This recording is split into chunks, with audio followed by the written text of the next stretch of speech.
Welcome back to Celebrate the Season. I'm Dana Tyler. Over the past 8 months, we've come to have a deeper understanding of the determination and sacrifice of our essential workers. CBS 2's Allie Bauman has the story of 3 generations of a family of MTA employees. You'll see why we are thankful to them and how they are so thankful for each other. Rick Gonzalez has been an MTA subway conductor in Queens for 3 years. Come to work, sign in, get on the train, say hello to everybody. His father, also Rick Gonzalez, has been a subway conductor for 28 years. I just love that not one trip is ever the same. And his father, Pedro Gonzalez, was a subway conductor for more than 30 years before retiring. Sometimes we will pass each other. It's going up, down, I'm going down, down. Yeah, and we will pass and see each other. And we would just wave to each other. The subway runs through the Gonzalez family's blood.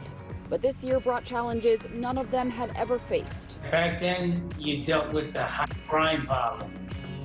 And today, you're dealing with a virus. When the pandemic hit in March, subway ridership dropped 90% with stay-at-home orders in place. It was very odd because that's the main piece of the job is you're moving people. Then all of a sudden, all the people are gone. Pretty much it was doctors, nurses, firefighters, and police officers. MTA employees became underground and often overlooked essential workers. At the end of the day, we lost a few good friends, and they'll never be forgotten.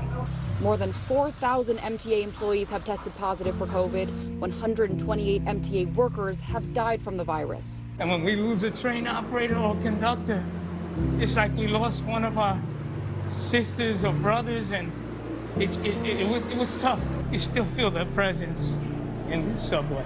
For months, as friends around them fell ill, as trains became makeshift homeless shelters, and as transit crime began to rise, the Gonzalez father and son kept going back to work day in and day out. It was like dragging your feet.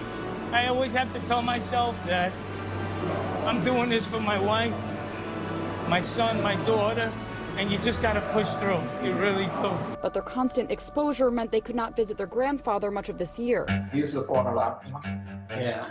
Now that they're back together, masks are a necessity, and for the first time in years, all 3 of them will have Thanksgiving off from work. This Thanksgiving is gonna be maybe the one that is gonna be the best because we're all gonna get together and we're all gonna try to pick up the pieces from this. This was a horror year. We're gonna get together. Of course, we're always gonna be cautious, and you just have to be grateful that we're still here. Thankful that at the end of the line, they have each other. During this COVID-19 pandemic, so many people have been beyond generous, giving their time, their energy, their money to really make a difference. Here's CBS 2's Mary Calvi. A shopping cart overflows with food and other essentials.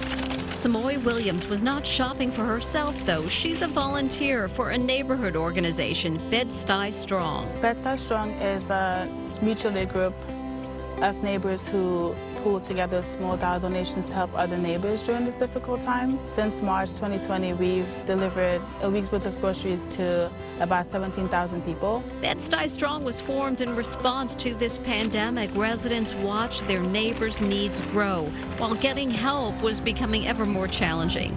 It's straightforward. Donations are solicited usually on social media, and requests for groceries are posted in an online platform. And I then shop for the groceries and deliver to the neighbors. One person Samoy regularly shops for is Monica.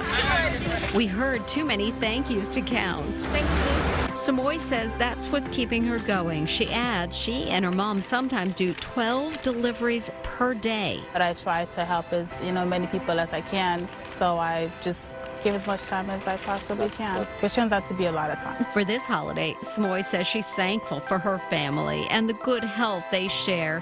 That way, she adds, they can continue the work that is so essential. Thank you